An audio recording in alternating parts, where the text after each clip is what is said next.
नमस्कार। Iran Israel युद्धसँगै अहिले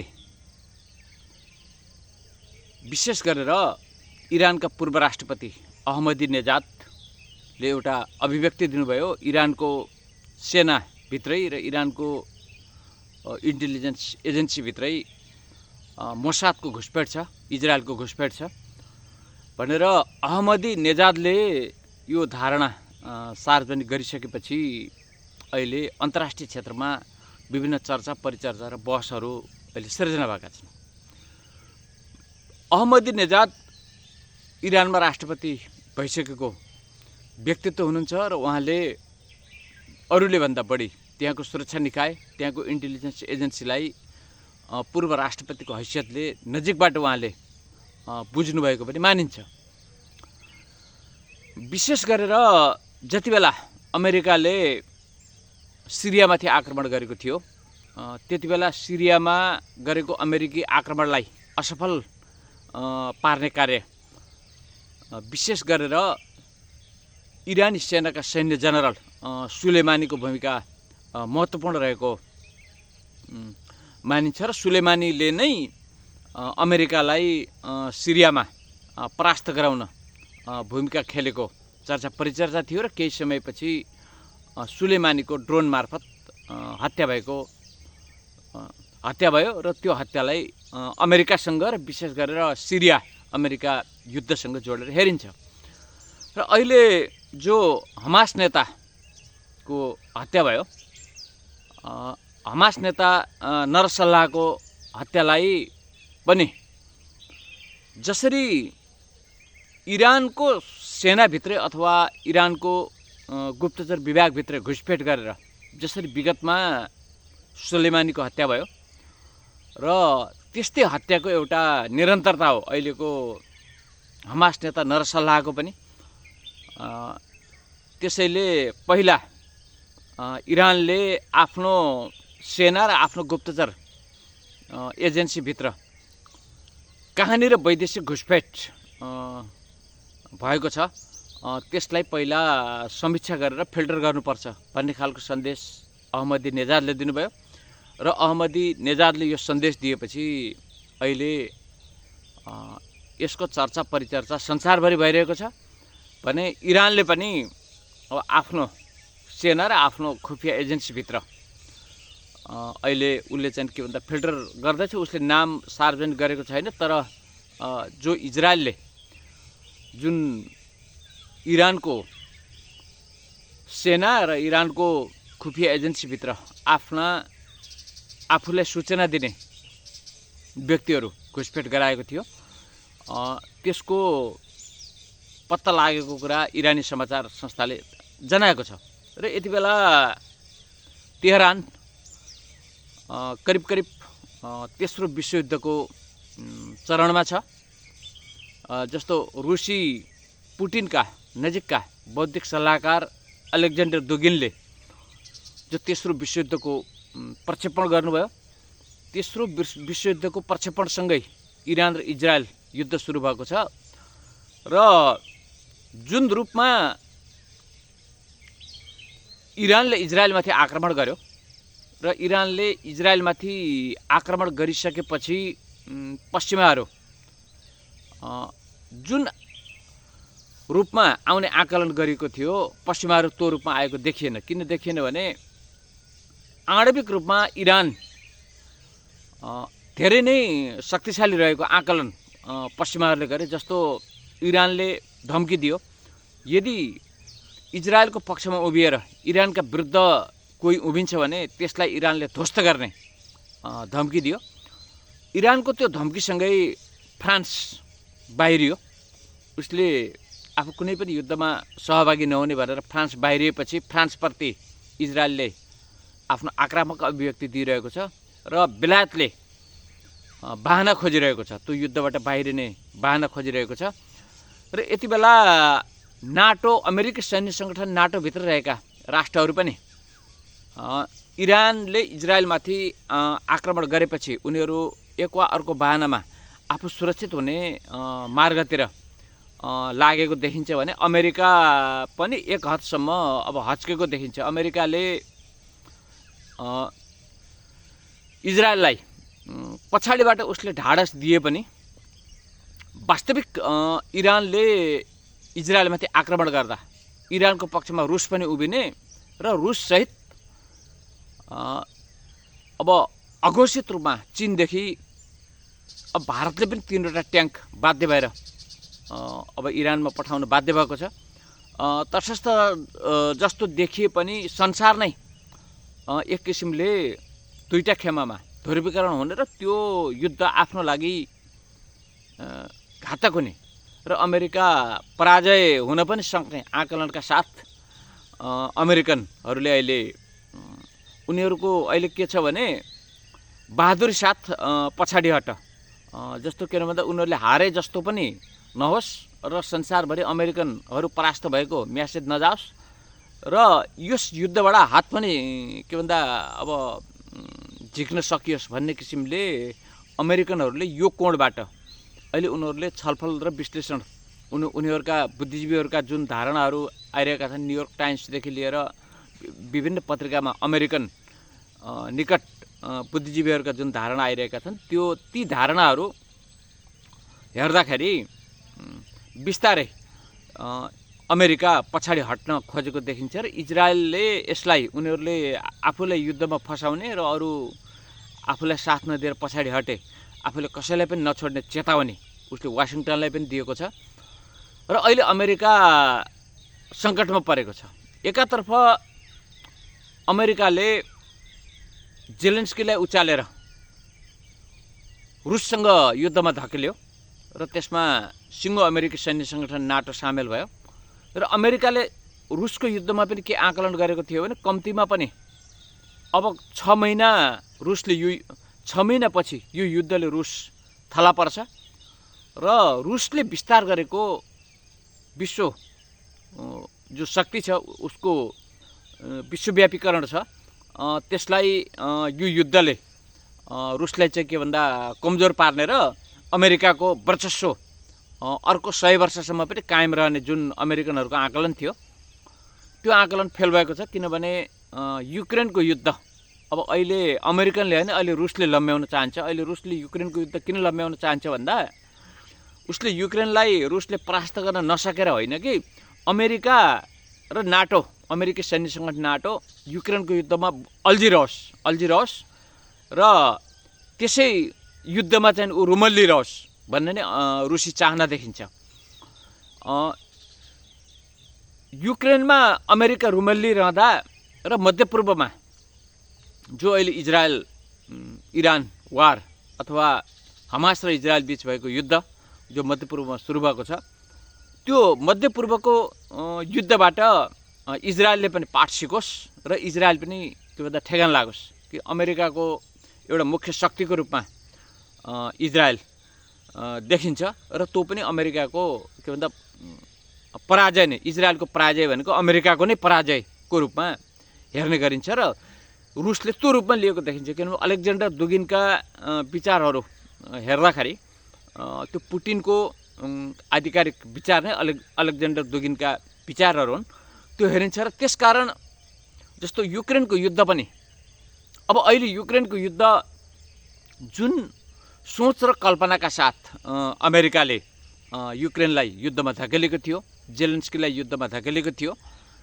अमेरिकाले सोचेको त्यो सोच र धारणा पूर्ण रूपमा असफल भएको छ। किनभने 6 महिनामा रुस युक्रेन युद्धले थला पर्ने जुन अमेरिकन आकलन थियो आज युक्रेन युद्ध करिब 1.5 वर्ष 2 वर्ष हुन थाल्यो तर रुस तसमस छैन। त्यसको बदला रुस अझ आक्रामक रूपमा ऊ तेस्रो विश्वयुद्धको प्रारम्भ मैले यो तेस्रो विश्वयुद्धको प्रारम्भको शब्द किन लिएँ भने पुटिनका सल्लाहकार अलेक्जेन्डर दुगिनले नै मध्यपूर्वबाट अमेरिका र पश्चिमले तेस्रो विश्वयुद्धको प्रारम्भ गरेको उहाँले घोषणा गरेको हुनाले मैले यो मध्यपूर्वको युद्धलाई तेस्रो विश्वयुद्धको प्रारम्भ भन्ने शब्दावली चाहिँ प्रयोग गरेको यो किन भन्दा यो मेरो शब्दावली होइन यो पुटिनका सल्लाहकार अलेक्जेन्डर दुगिनको शब्दावली हो।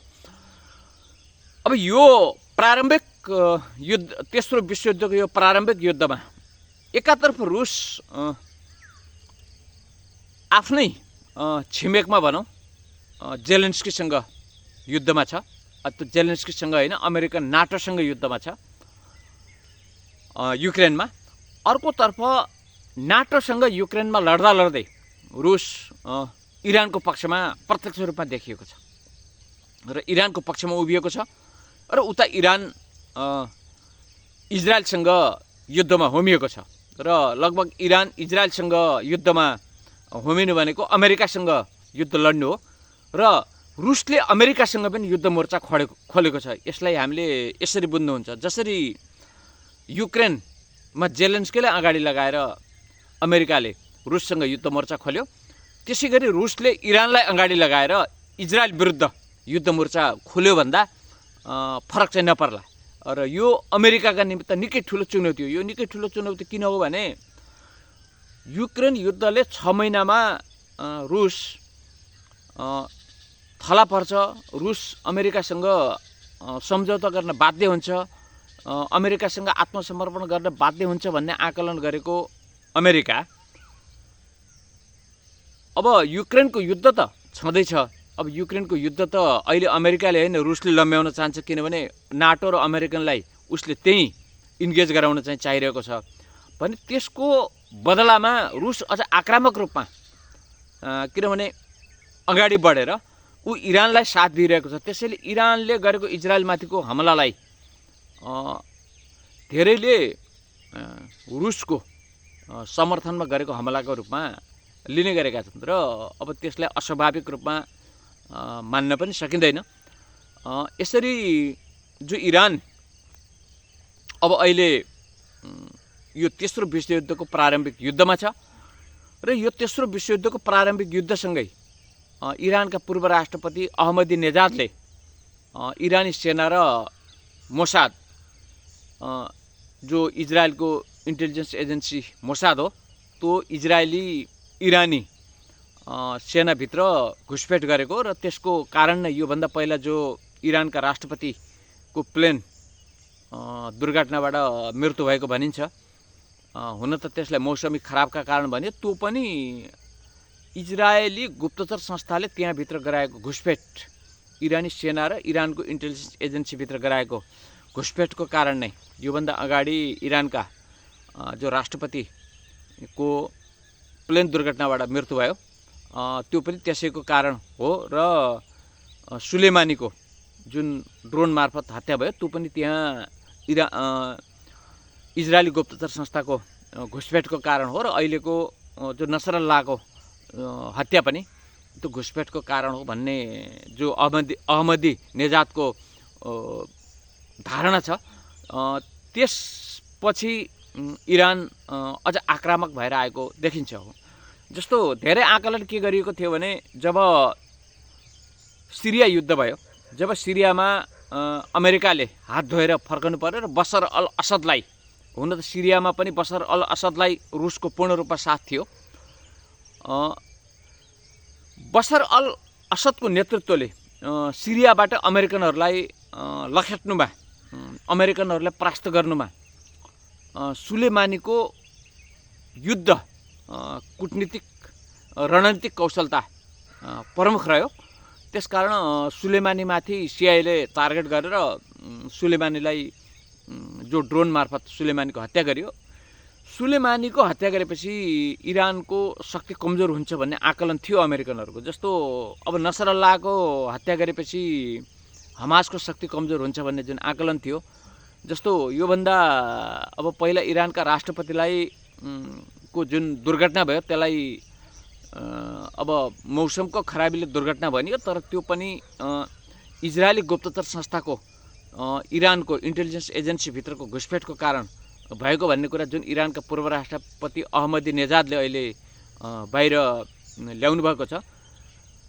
तर त्यो घटना, यी घटनाहरूपछि पनि जुन आकलन पश्चिमले गरेको थियो त्यो देखिएन, किनभने इरान अझ बलियो भएर आयो, इरान अझ बलियो भएर आयो र इरान अझ शक्तिशाली भएर आयो।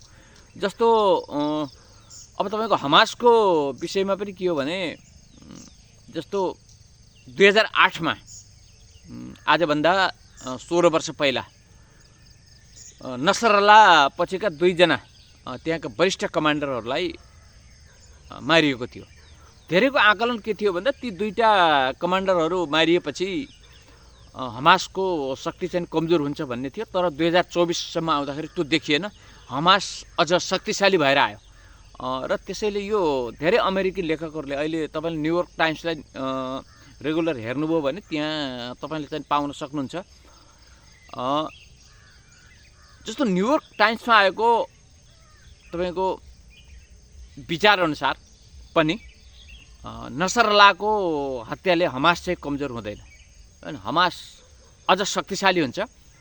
जसरी सन् 2008मा हमासका 2 जना वरिष्ठ कमान्डरहरू जो नसरल्ला पछिका वरिष्ठ दोस्रो र तेस्रो नेता र कमान्डर थिए, उनीहरूको हत्यापछि जुन रूपमा हमास कमजोर हुन्छ भन्ने आकलन थियो त्यो भएन र अब पनि हुँदैन भन्ने कुरा पश्चिमाहरूले नै व्यक्त गरेका छन्, पश्चिमा लेखकहरूले नै व्यक्त गरेका छन्। त्यो अमेरिकाबाट प्रकाशित हुने न्युयोर्क टाइम्समै यस प्रकारका विचारहरू सम्प्रेषण भएका छन्। यसले के बुझ्न सकिन्छ भने अमेरिकाको रणनीति, अमेरिका कस्तो हो भने एउटा त अमेरिका आप्रवासीहरूको देश हो। जस्तो युरोपबाट गएका गोराहरूले, त्यहाँका गोरा र त्यहाँका इसाईहरूले त्यहाँका रेड इन्डियनहरूलाई समाप्त गरे, त्यहाँको मौलिक धर्म संस्कृतिलाई समाप्त गरेर त्यो भूमि उनीहरूले चाहिँ आफ्नो कब्जामा लिए र त्यसलाई क्रिस्टोफर कोलम्बसले करिब 14औं शताब्दीमा पत्ता लगाए र त्यसपछि एउटा अमेरिका मानव बस्ती भनौँ। अब त्यहाँका स्थानीय वासीहरू त अमेरिकामा अहिले छैनन्, रेड इन्डियनहरू त उनीहरूले चाहिँ के भन्दा त्यहाँ कोही पनि छैनन्, एउटा सानो सानो समूहमा होलान्। अहिले भएको भनेको अमेरिका भनेको आप्रवासीहरूको देश हो। अब यसलाई के गर्यो भने यो पहिलो र दोस्रो विश्वयुद्धमा अब यो खासै सामेल रहेन। यो जस्तो यसले पहिलो र दोस्रो विश्वयुद्धमा आफू युद्धमा सामेल भएन, तर बेलायतीहरूको पक्षमा यो उभिँदा यसले व्यापार राम्रो गरी बिजनेस गरेर उसले दोस्रो विश्वयुद्धमा बेलायतलाई सहयोग गर्यो र पहिलो विश्वयुद्धमा पनि बेलायतलाई सहयोग गर्यो। र जब दोस्रो विश्वयुद्धबाट बेलायत थला पर्यो, त्यो अवस्थामा शक्ति केन्द्रको रूपमा दोस्रो विश्वयुद्धमा पराजय भएका बेलायत लगायतका पश्चिमा धेरै राष्ट्रहरूले अमेरिकालाई केन्द्र माने। यसरी अमेरिका दोस्रो विश्वयुद्धपछि विश्व शक्तिको रूपमा आयो। यता जर्मन परास्त भयो। जर्मन परास्त भइसकेपछि रुस अर्को शक्तिको रूपमा आयो र दोस्रो विश्वयुद्धपछि विश्व शक्तिको रूपमा अमेरिका र रुस उभिए। 1989मा सोभियत सङ्घको विघटन भयो। जति बेला सोभियत सङ्घका राष्ट्रपति मिखाइल गोर्बाचोभ थिए, त्यति बेला पुटिन केजिबीको चिफ हुनुहुन्थ्यो। विघटन भयो। विघटन भइसकेपछि अब रुसको सैन्य सङ्गठन वार्सा थियो भने अमेरिकाको सैन्य सङ्गठन नाटो थियो र रुस विघटन गर्ने क्रममा एउटा सहमति भयो अमेरिका र रुसको बिचमा। रुसले वार्सा सङ्गठन विघटन गर्ने र अमेरिकाले नाटो विघटन गर्ने, किनभने अब सोभियत सङ्घ विघटन भइसकेपछि अब प्रतिस्पर्धा रहेन भन्ने किसिमले सम्झौता भयो। तर त्यो सम्झौता रुसले सकुशल पालना गर्यो, तर अमेरिकाले पालना गरेन। अमेरिकाले नाटोलाई उसले विघटन गर्ने हो भने उसले नाटोलाई अझ विस्तार गर्ने नीति लियो र त्यो विस्तार गर्ने नीति अनुरूप उसले युक्रेनलाई पनि नाटोमा सामेल गर्नुको परिणाम अहिलेको युक्रेन रुस युद्ध हो। र यो कुरालाई किनभने सोभियत सङ्घ विघटनको समयमा रुसको गुप्तचर संस्था केजिबीको चिफ हुनुहुन्थ्यो पुटिन त्यस्तो देशभक्त नेता हो। मैले पुटिनको बायोग्राफी पढेको थिएँ, मलाई अचम्म पनि लाग्यो। पुटिनको बायोग्राफी पढ्दा मलाई किन अचम्म लाग्यो भने सोभियत सङ्घ जस्तो विश्व पावरको गुप्तचर संस्थाको चिफ भएको मान्छे एक समय आफ्नो घर परिवार चलाउनलाई उहाँले जब रुस विघटन भयो, जब रुस विघटन पछिको तहसनस भयो, त्यो अवस्थामा उहाँले ट्याक्सी ड्राइभर भएर काम गर्नुभएको रहेछ हैन, आफ्नो परिवार धान्नको निमित्त।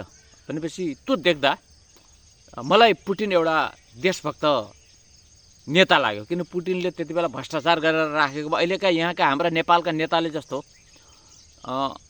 यो के भन्दा 7 पुस्ता हैन, अब यहाँका त अब अरूका त तपाईँले के कुरा गर्नुहुन्छ, आफूलाई कम्युनिस्ट पार्टी र माओवादी भन्ने नेताका छोराहरू हेर्नुहोस् कसरी सुन तस्कर गर्दा रहेछन् हैन।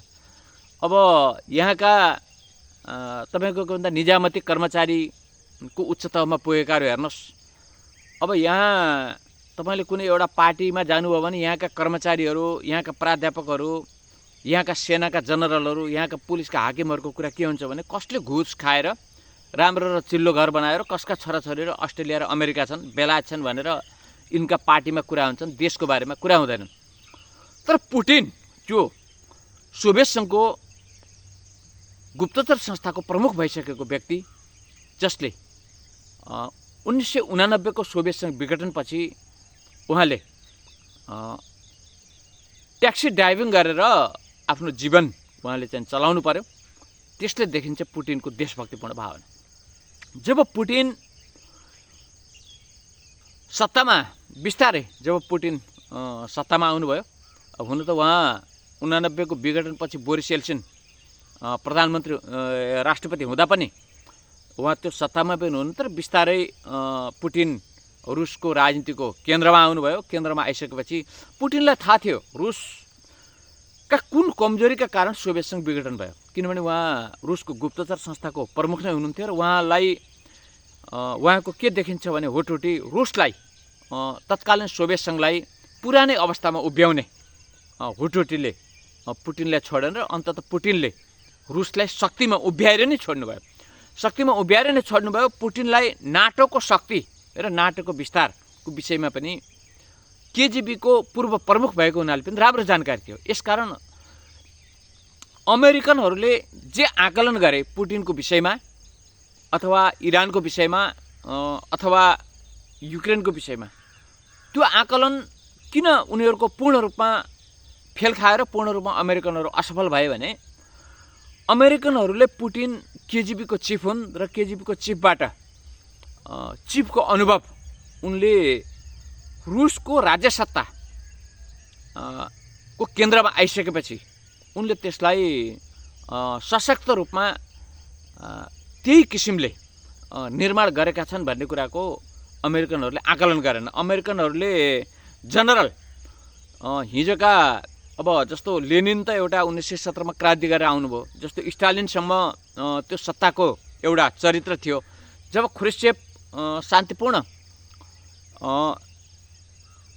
जनसङ्घर्षको नीति लिएर ख्रुश्चेभ आइसकेपछि रुसको कम्युनिस्ट पार्टीभित्र जब ख्रुश्चेभले कम्युनिस्ट पार्टीलाई अलि खुला गरिसकेपछि पश्चिमाहरूको घुसपेट रुसमा हुन सजिलो भयो र त्यसैको जगमा उनीहरू मिखाइल गोर्बाचोभसम्म आइपुग्दाखेरि अमेरिकनहरूले त्यहाँ घुसपेट गराए र त्यो घुसपेट मार्फत उनीहरूले रुसलाई विघटन गर्न उनीहरू चाहिँ के भन्दा सफल भए, तत्कालीन सोभियत सङ्घलाई विघटन गर्न सफल भए।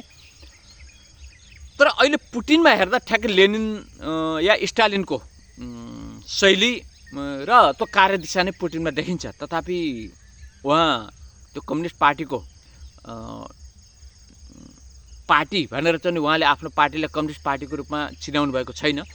उहाँले कम्युनिस्ट पार्टी पनि भन्नुभएको छैन र अहिले पनि रुसमा मल्टी पार्टी सिस्टम छ, किनभने रुस एउटा प्रजातान्त्रिक देश हो जहाँ 6वटा पार्टीहरू चुनावमा लड्छन्। त्यसैले यो जस्तो पश्चिमाहरूले जुन रूपमा यो डेमोक्रेसीको व्याख्या गर्छन् त्यो गलत छ। किन गलत छ भने पश्चिमाहरूले आफ्नो मोडलको मेकानिजमलाई मात्र डेमोक्रेसी भन्छन्। जस्तो अहिले चीनमा पनि 9वटा पार्टी छ। च्याङ्कासेकको पार्टी चिनिया जनकङ्ग्रेसमा च्याङ्कासेकको पार्टीले प्रतिनिधित्व गर्छ। तर संसारभरि उनीहरूले के फैलाएका छन् भने चीन र रुस भनेका तानाशाही व्यवस्था हो भनेर उनीहरूले आफ्नो मिडिया मिसन मार्फत प्रोपेगेन्डा फैलाएका छन्। यो कतिलाई जानकारी छ, अब कतिलाई जानकारी छैन। तर मुख्य रूपमा चीनको शक्ति चिनिया जनमुक्ति सेना हो भने रुसको शक्ति पनि त्यहाँको सेना हो। र यति बेला जुन तेस्रो विश्वयुद्धको प्रारम्भ पुटिनका सल्लाहकार अलेक्जेन्डर दुगिनका भाषामा जो यो तेस्रो विश्वयुद्धको प्रारम्भ हो, यसले विश्वमा अहिले एकछत्र शासन गर्दै आएको अमेरिकी साम्राज्यवादलाई परास्त गर्ने सङ्केतहरू प्रारम्भमै देखिएका छन्। यदि अमेरिका, इजरायल या जस्तो दक्षिण कोरिया अथवा जापान जस्ता मुलुकहरूलाई अगाडि लगाएर यदि युद्धको मोर्चा खोल्छ भने त्यो युद्ध मोर्चासँग सामना गर्न अब रुस, चीन लगायतका ध्रुवहरू तयार छन् भन्ने कुरा अहिलेको इरान र इजरायल युद्धले पनि देखाइसकेको छ। जस्तो दक्षिण कोरियामा अमेरिकनहरूको 28,000 सेना छ भने जापानमा उनीहरूको 55,000 सेना छ। र जस्तो अमेरिकनहरू अझै धक्का नखाइकन उनीहरू किन करेक्सन हुँदैनन् भन्ने कुरा कहाँबाट बुझिन्छ भने जस्तो केही समय पूर्व भारतीय विदेश मन्त्री एस जयशंकर जापान जानुभएको थियो र जापान गएको समयमा जापानमा अहिले नयाँ सरकार निर्माण भएको छ र नयाँ सरकारले अहिलेका विदेश मन्त्रीले के प्रस्ताव राख्नुभयो भने मैले यस विषयमा एउटा भिडियो छुट्टै पनि बनाएको थिएँ। एसियाली नाटोको प्रस्ताव जापानी विदेश मन्त्रीले राखेर त्यसलाई भारतीय विदेश मन्त्री एस जयशंकरले अस्वीकार गरे। भनेपछि अमेरिका एसियाली मुलुकमा पनि, मध्यपूर्वमा मात्रै होइन, उसले रुसमा मात्रै होइन, एसियाली मुलुकमा पनि अमेरिका युद्ध थोपर्न चाहन्छ भन्ने कुरा यो घटनाले पनि देखाउँछ। यो घटनाले पनि सिद्ध गर्छ र उनीहरूले एकातर्फ दक्षिण कोरियामा अमेरिकी सैन्य बेडा छ र अब इरानकै रूपमा यता उत्तर कोरिया बसिरहेको छ अमेरिकालाई चुनौती दिएर। अर्कोतर्फ चीन त्यही किसिमले तयारी गरेको छ। तथापि चीन प्रत्यक्ष रूपमा युद्धमा सामेल चाहिँ देखिएको छैन। तर अहिलेका राष्ट्रपति सी जिनपिङ र रुसी राष्ट्रपति पुटिन बीच जो रणनीतिक साझेदारीको रूपमा अगाडि बढ्ने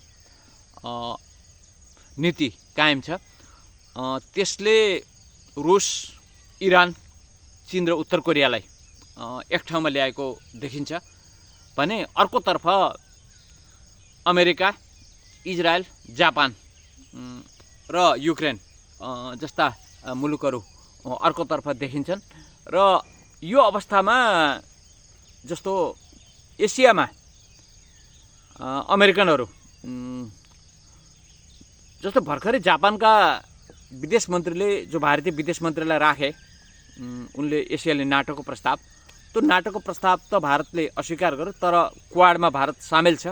यता अमेरिकनहरू क्वाड मार्फत चीनलाई उनीहरूले चाहिँ के भन्दा दखल दिन चाहिँ खोजिरहेका छन् र यस क्वाडको एक्टिभिटीबाट चीन पनि अमेरिकनहरूदेखि रुष्ट छ र यसले के गरिरहेको छ भन्दा रुस र चीनलाई एक ठाउँमा ल्याएको छ। त्यो अमेरिकनहरूको गलत नीतिकै कारण रुस र चीनलाई एक ठाउँमा ल्याएको छ।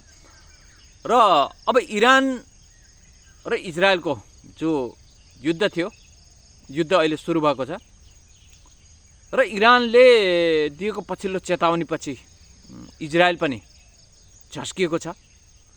अब कुनै समय संसारमा साम्राज्य चलाएको फ्रान्स इजरायललाई साथ दिन नसक्ने अवस्थामा अलग भएको छ, किनभने उसले इरानको चेतावनी, उसले रुसको चेतावनीको रूपमा फ्रान्सले लिएको छ। र अब नाटोका राष्ट्रहरूमै पनि अहिले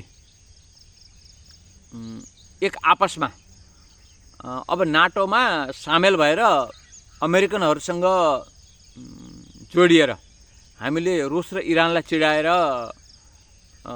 हामी तहस नस हुने कि यसबाट अलग हुने भन्ने विषयमा नाटोकै राष्ट्रहरूमा पनि अन्तरसङ्घर्ष चर्किरहेको छ। अहिले जर्मनी पनि नाटोसँग सामेल छ।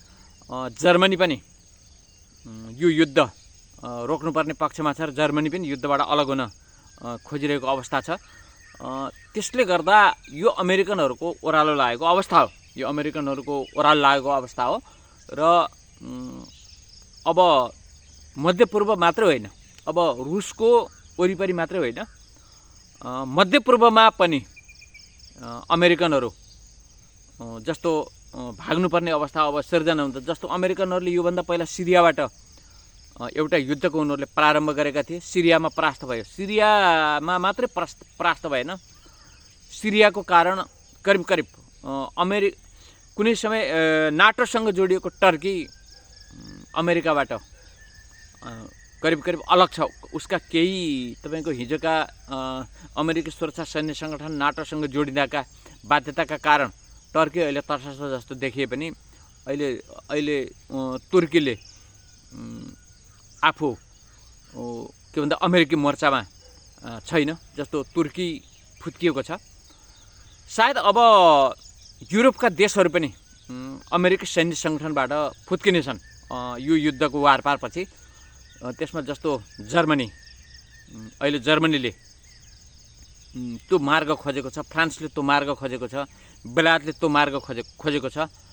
अब यसबाट इजरायलको शक्ति भनेको वास्तवमा नाटो हो, अमेरिकी सैन्य सङ्गठन नै हो। इजरायल त एउटा पश्चिमले खडा गरेको होइन, पश्चिमले विशेष गरेर मुस्लिम राष्ट्रहरूलाई केन्द्रित गरेर मध्यपूर्वमा उनीहरूले त्यसलाई खडा गरेका हुन्। र इरानले के घोषणा पनि गर्यो भने इजरायलको अब नामो निशाना मेटाइदिने र त्यो प्यालेस्टाइनको भूमि हो र त्यो फिलिस्तिनीहरूलाई, अर्थात् हामीले प्यालेस्टाइन भन्छौँ, फिलिस्तिनीहरूलाई त्यो चाहिँ के भन्दा फिर्ता गरिदिने घोषणा चाहिँ इरानले गरेको छ भने। अर्कोतर्फ जस्तो इरानको अहिलेको नयाँ तपाईँको चाहिँ इरानको के छ भने आयतल्ला खुमेनीले जस्तो यो अहिले जो इजरायलसँग जुन युद्ध छ, यो युद्ध अहिलेका तपाईँको के भन्दा सिया मुस्लिम र अमेरिकन बिचको युद्ध हो। जस्तो सुन्नी मुस्लिमहरू यति बेला तटस्थ छन्, तथापि जस्तो साउदी अरब सुन्नी हो, त्यहाँ अमेरिकन बेडा छ। जस्तो कतार, दुबई, मलेसिया जस्ता मुस्लिम राष्ट्रहरू, जस्तो पाकिस्तान, बङ्गलादेश जस्ता मुस्लिम राष्ट्रहरू यति बेला तटस्थ छन्।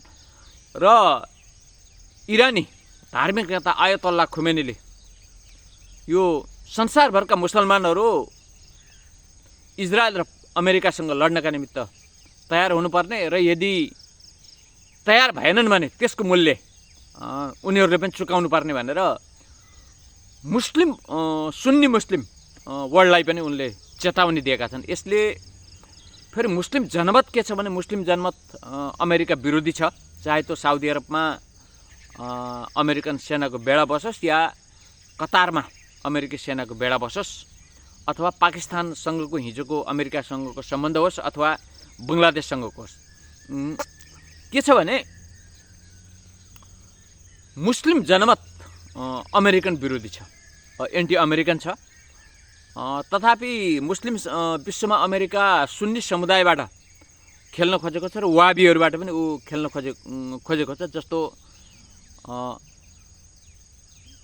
अब त्यो खालको प्रयत्न अमेरिकाले गरे पनि अमेरिका सफल हुन सकिरहेको छैन, किनभने इरानको आणविक शक्तिको रूपमा उदय र सिया राष्ट्रहरूको एकीकृत गठबन्धन अब अमेरिकासँग उभिएका सुन्नी राष्ट्रहरूको लागि पनि चुनौती हो। किनभने यदि अब इजरायलले त अमेरिकाको मुटु भनेको इजरायलले त घुँडा टेक्ने अवस्था आयो भने अब सुन्नी राष्ट्रहरू जो अमेरिकाको पक्षमा उभिन खोज्छन् उनीहरूको त जनमत नै अमेरिका विरोधी छ।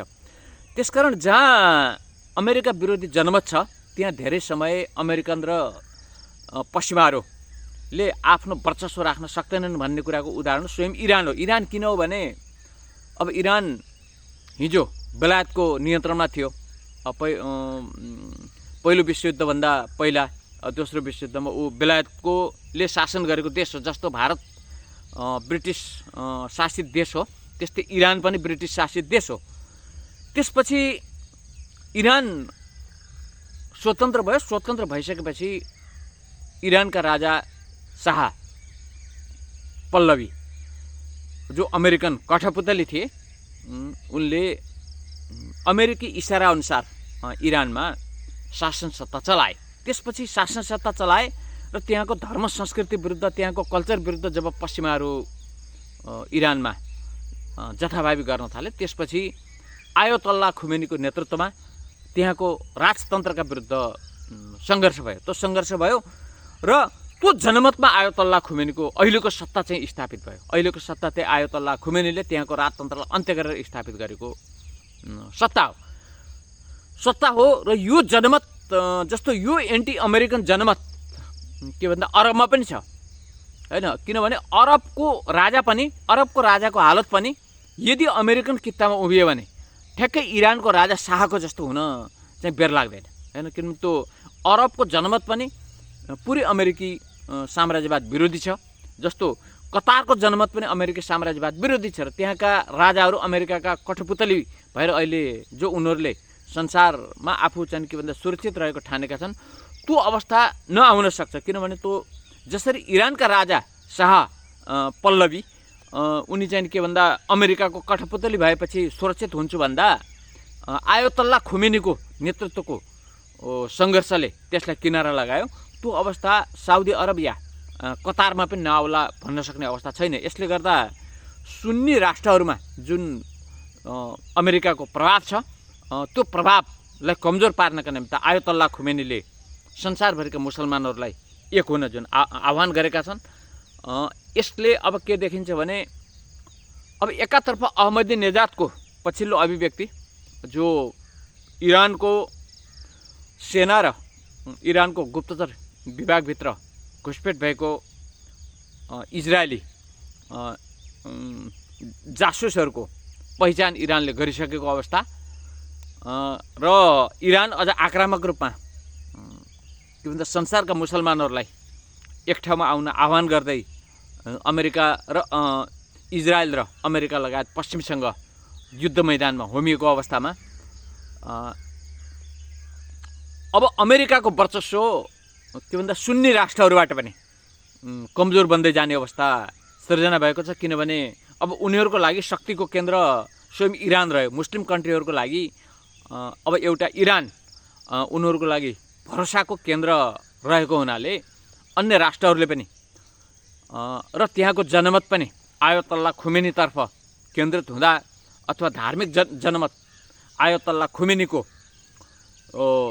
के भन्दा समर्थनमा देखिँदाखेरि साउदी अरबका राजा हुन् या कतारका राजाहरू हुन् या अन्य मुस्लिम कन्ट्रीका राजाहरू जो अमेरिका प्रस्थ छन्, उनीहरू पनि बिस्तारै सङ्कटमा पर्दै जाने देखिन्छ। र यो सुन्नी राष्ट्रहरूमा आएको यो सङ्कट र यो जस्तो उनले धर्मयुद्धकै घोषणा गरे, जस्तो आयतोल्ला खुमेनीले, किनभने अब उनले संसारभरका मुसलमानलाई एक ठाउँमा आउनु भनेको यो धर्मयुद्धको घोषणा हो। यो यहुदी विरुद्धको धर्मयुद्ध उनले घोषणा गरे भने यही कुरा पुटिनका राजनीतिक सल्लाहकार अलेक्जेन्डर दुगिनले व्यक्त गर्नुभएको छ। उहाँले यो यहुदी